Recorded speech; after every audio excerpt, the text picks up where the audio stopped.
حسین صورت میں دیکھا، سب سے حسین صورت میں اپنے رب کو رائے کو میں نے دیکھا. کیا کہ احسن صورت، سب سے حسین صورت. اور جب دیکھا تو پھر کیا ہوا؟ جب میں رب کو دیکھ رہا تھا اور رب مجھے دیکھ رہا تھا. یہاں تفسیرات احمدیہ مولا احمد جیون رحمۃ اللہ علیہ نے لکھا، وہ فرماتے ہیں کہ جب اللہ سے کلام ہوئے نا مصطفیٰ کریم علیہ السلام، من جملہ سارے کلام میں جو اللہ سبحانہ و تعالیٰ نے اپنے محبوب سے کلام فرمایا تو 90,000 کلام. ایک کلام یہ تھا کہ یا محمد انا وانت، اے محمد ایک میں ہوں ایک تو ہوں، ایک میں ہوں ہے وما سوا کا خلقت لاجلک، تیری ذات کے سوا جو کچھ بھی ہے یہ سارے کا سارا میں نے تیرے لیے بنایا. رب نے کیا فرمایا؟ محبوب یہاں ایک تو ہے اور ایک میں ہوں، کوئی تیسرا نہیں ہے. تیسرا یہاں ہو ہی نہیں سکتا، تیسرا یہاں تیسرے کا تصور بھی نہیں کیا جا سکتا. یہاں تو اور میں آمنے سامنے ہے. محبوب اس کو وما سوا کا خلقت لاجلک، تیری ذات کے سوا جو کچھ بھی ہے سارے کا سارا میں نے تیرے لیے بنایا. اور حضور نے جواب کیا دیا؟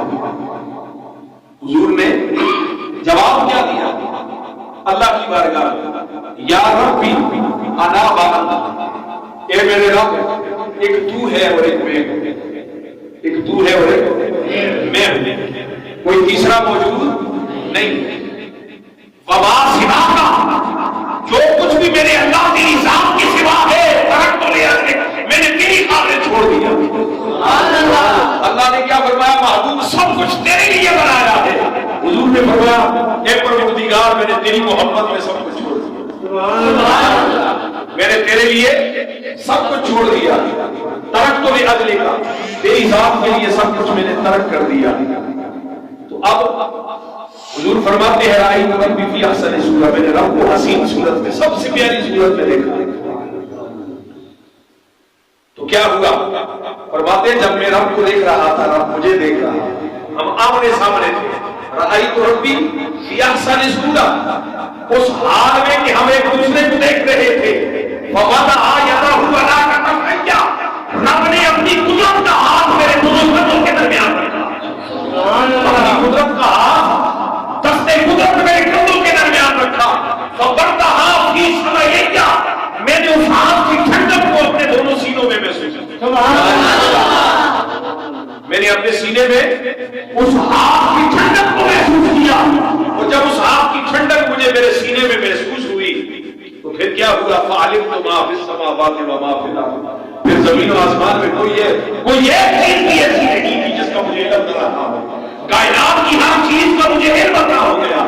یعنی یہ رب کے دست قدرت کا فیض ہوا کہ اللہ نے جب دست قدرت رکھا زمین و آسمان کی ہر چیز کا علم عطا ہو گیا. فرماتے ہیں فعلمت ما فی السماوات و ما فی الارض، آسمانوں اور زمینوں کی ہر چیز کا مجھے علم عطا ہو گیا.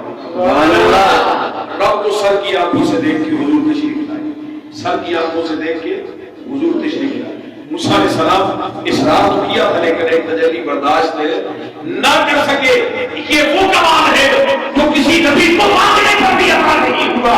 رب نے بن مانگے مصطفیٰ کو اپنے قدرتی جنتوں میں بلا کر اپنا دیدار کروایا اور 90,000 کلام فرمایا، جس میں 30,000 خبریں تھیں، 30,000 سابقہ امتوں کی واقعات تھے، 30,000 رموز و اسرار تھے. 30,000 خبریں تھیں پچھلی امتوں کی، 30,000 احکامات تھے امت کے لیے، اور 30,000 رموز و اسرار. فرمایا یہ رموز و اسرار ان کو بتانے ہیں جو اس کے لائق ہیں، اور اتنے ہی بتانے ہیں جتنے وہ اٹھا سکے. سارے نہیں بتانے ان کو ہے جو اسرار سمجھنے کے لائق ہو، اور اتنے ہی بتانے ہیں جتنے کے وہ اہل ہو. جس کے وہ اہل نہ ہو وہ نہیں بتانے. محبوب یہ تیرے میرے درمیان راز ہے. وہ 30,000 90,000 کلام تھا جو معراج کی رات اللہ نے اپنے محبوب سے فرمایا. اور حضور وہاں سے پلٹے اللہ کے قرب کی جلوتوں سے. یہ بڑی تفصیل طلب واقعہ ہے، اس کو میں پوری تفصیل سے بیان کروں گا، پھر صبح کی نماز نہیں پڑھیں گے، لیکن میں مختصر چند نکات آپ کی گوش گزار کر رہا ہوں۔ جب وہاں سے پڑھ لے تو اللہ نے امت کے لیے تحفہ دیا، پھر میرا معلوم یہ 50 نمازیں امت کے لیے بھیجیں۔ واپس آئے چھٹے آسمان پہ تو آگے موسیٰ علیہ السلام کھڑے، موسیٰ علیہ السلام کھڑے، ملاقات ہوئی، پوچھا امت کے لیے کیا لے کے آئے، اور میں 50 نمازیں دی ہے رب نے امت کے لیے۔ کہا یا رسول اللہ میری امت سے میرا پالا پڑا ہے کبھی زندگیوں سے، تو یہ 50 نمازیں جو ہے آپ کی امت نہیں پڑھ سکی، جائیے کچھ کم کرائیے، جائیے کچھ توجہ نقطہ ہے، یہ سمجھ لیں، بس اسی پر بات ختم کرنا، جائیے کچھ نمازیں کم کروائیے۔ حضور واپس چلے گئے، پھر اللہ کی بارگاہ میں رب نے پوچھا محبوب کیسے آئے، عرض کی پروردگار نمازیں زیادہ ہیں، امت نہیں پڑھ سکی، کہا چلو 5 ہم معاف کر دیتے، 45 پڑھ لیجیے، روزانہ کی کتنی 45 نمازیں۔ پھر آئے تو موسیٰ علیہ السلام پھر کھڑے، پھر پوچھتے ہیں کیا ہوا، کہا 5 معاف ہو گئی، کہا 45 بھی نہیں پڑھ سکیں گے، پھر جانے لوگ اللہ کی بارگاہ میں گئے، 5 اور معاف ہو گئی، 40 رہ گئی۔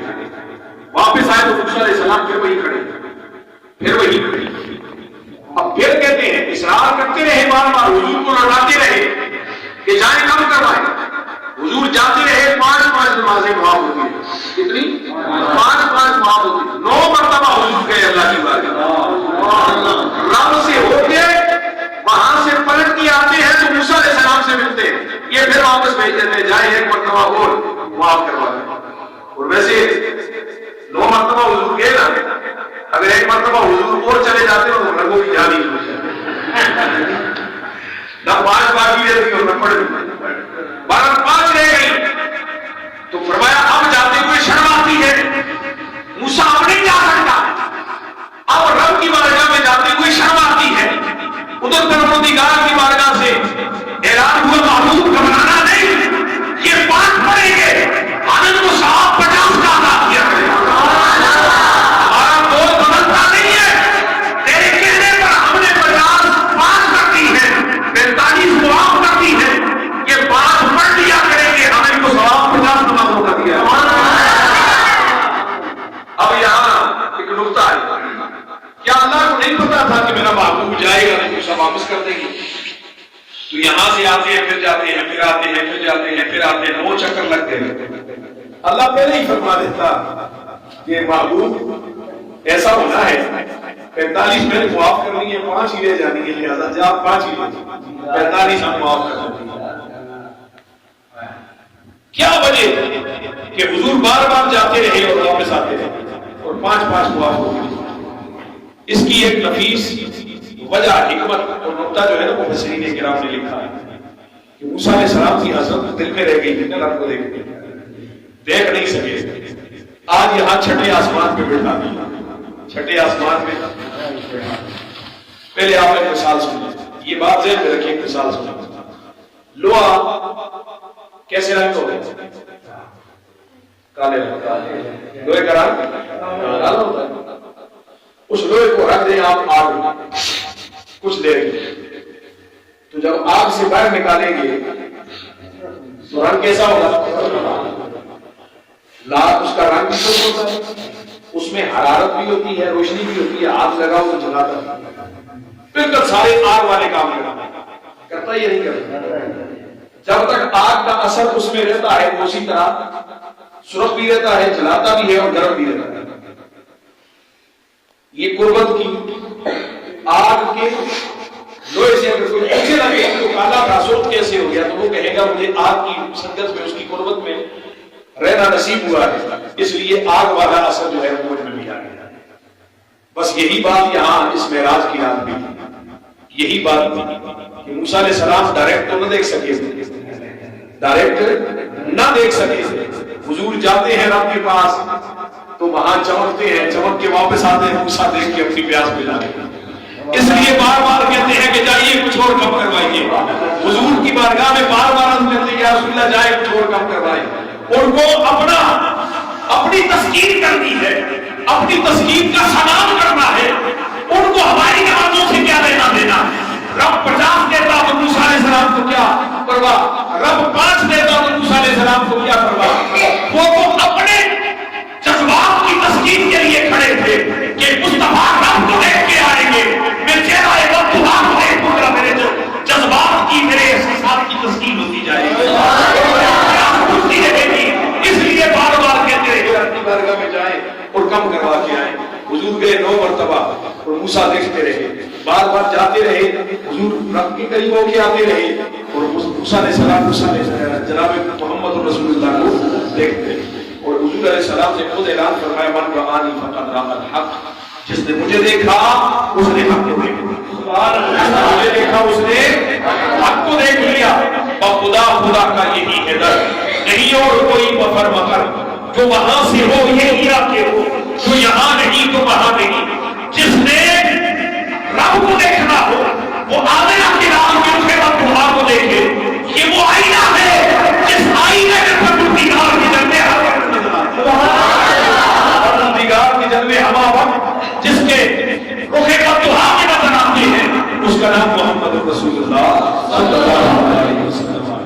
تو اہم ترین اس معراج کے اندر جو ندرت والی بات ہے وہ یہ ہے کہ حضور نے رب کو دیکھا اور سر کی آنکھوں سے دیکھا، رأیت ربی فی احسن صورت، میں نے رب کو دیکھا ہے۔ یہ نہیں فرمایا کہ وہ میں نے خواب کے عالم میں دیکھا یا کسی پردے میں دیکھا، فرمایا بے حجاب آمنے سامنے دیکھا ہے۔ رأیت ربی فی احسن صورت، سب سے پیاری صورت ہے۔ اور جب دیکھا تو رب نے اپنی قدرت والا ہاتھ رکھا میرے کندھوں کے درمیان، تو میں زمین و آسمان کی ہر چیز کا مجھے علم عطا ہو گیا، علم عطا ہو گیا۔ یہ معراج کی وہ ندرت اور معراج کے اندر وہ انوکھی اور نرالی بات ہے جو کسی اور نبی کے پاس یہ نہ معجزہ ہے اور نہ ہی کسی اور نبی کو یہ سعادت اور کرامت اور عظمت اور رفعت کسی اور نبی کو عطا ہوئی جو اللہ نے اپنے محبوب کو آج کی رات عطا فرمائی۔ اور رات کے تھوڑے سے حصے میں حضور گئے، اس پر ہم نے جمعہ المبارک میں بات کی کہ حضور تھوڑے سے حصے میں گئے اور دیکھ کے واپس آ گئے، اور اس کی وجہ بھی بیان کی تھی کہ وہ تھوڑا سا وقت کیوں تھوڑا سا گزرا کہ حضور جانے کا اعلان ہے، جان نکل گئی تو کائنات ساکت ہو گئی، اور جب تک گزر رہے ادھر نظام رکا، وہ جب واپس آئے تو پھر وہیں سے چلنا شروع ہو گیا، جہاں سے رکا تھا وہیں سے چلنا شروع ہو گیا۔ اللہ سبحانہ وتعالی جل مجدہ الکریم ہمیں اس کریم نبی صلی اللہ تعالی علیہ وسلم کہ جو معراج کی بلندیوں پر بھی امت کو نہیں بھولا۔ ہمارے یہاں الیکشن میں لوگ ووٹ لینے آتے ہیں، وہ جب ووٹ ضرورت ہوتے ہیں تو پھر تو جناب چودھری صاحب، خان صاحب، ملک صاحب، خواجہ صاحب سارا کچھ کہتے ہیں، لیکن ووٹ لے کے چلے جائیں نا پھر پہچانتے بھی نہیں، 5 سال سے واپس ہے وہ دیکھتے بھی نہیں ہے کہ بھائی یہ لوگوں نے ہمیں ووٹ دیے تھے، ان کو کوئی پریشانی ہوگی۔ یہ بات جب مقام ملتا ہے، عہدہ ملتا ہے، پھر ان کو پرواہ نہیں ہوتی، یہ دنیا داری کا اصول ہے۔ لیکن مصطفیٰ کریم علیہ السلام کا امت کے ساتھ وہ تعلق ہے، اور امت کی وہ غمخاری ہے میرے آقا کریم علیہ السلام کو کہ عرش کی بلندیوں میں پہنچ کر بھی امت کو نہیں، وہاں بھی امت کو یاد رکھا۔ جب رب کی بارگاہ میں تحیت پیش کی نا، التحیات للہ والصلوات والطیبات، تو رب کی بارگاہ سے آگے جواب آیا السلام علیکم ایھا النبی ورحمۃ اللہ وبرکاتہ۔ اب اللہ نے تو یہاں تک کہا، حضور نے فرمایا السلام علینا وعلی عباد اللہ، قیامت تک میری امت کے صالحین پر بھی سلام، میری امت کے نیکوکاروں پر بھی سلام۔ وہاں بھی اپنی امت کے نیکوکاروں کو، صالحین کو یاد رکھا اور ان پر سلام بھیجا جہاں رب کے قرب کی جنتوں میں بیٹھے ہیں۔ وہ کریم نبی اللہ سبحانہ تعالیٰ نے ہمیں عطا فرمایا، دنیا میں آئے تو امت کا غم ہے، دنیا میں رہے تو امت کا غم ہے، قبر انور میں ہے تو امت کا غم ہے، حشر میں ہوں گے تو امت کا غم ہوگا۔ ایسا غمخوار نبی اور کسی کو نہیں ملا جیسا غمخوار نبی اللہ نے ہمیں عطا فرمایا ہے۔ بدبخت ہے اگر اس نبی سے محبت نہ کرے، اس نبی کے طریق پر نہ چلے، اس کی اسوہ حسنہ پہ عمل نہ کرے، اور اللہ کی بارگاہ سے جو تحفہ ہمارے لیے لے کے آئے نماز کی صورت میں، فرمایا محبوب لے جا، تیری معراج یہ ہے کہ تجھے میں نے اپنے قرب کی جنتوں میں آمنے سامنے لا کے بٹھا دیا ہے۔ تیری امت کی معراج الصلاۃ معراج المومنین ہے، تیری امت کے جو مومن ہیں یہ نماز ان کی معراج ہے۔ اللہ سبحانہ وتعالی ہمیں اس معراج کے تحفے جو آج کی رات میں حضور علیہ السلام کو ہمارے لیے ملا، اس تحفہ معراج کو کی توفیق عطا فرمائے، زندگیوں کو سجدہ ریزیوں سے نویل کرنے کی توفیق عطا فرمائے، زندگیوں کو سجدہ ریزیوں سے عبادت کرنے کی توفیق عطا فرمائے، اور نبی رحمت صلی اللہ علیہ وسلم کی سیرت اور کردار پہ عمل کرتے ہوئے زندگی کو بندگی کی دہلیز پہ لا کر اپنے خالق و مالک کے حضور جھکانے کی توفیق عطا فرمائے۔ وآخر دعوانا الحمدللہ رب العالمین۔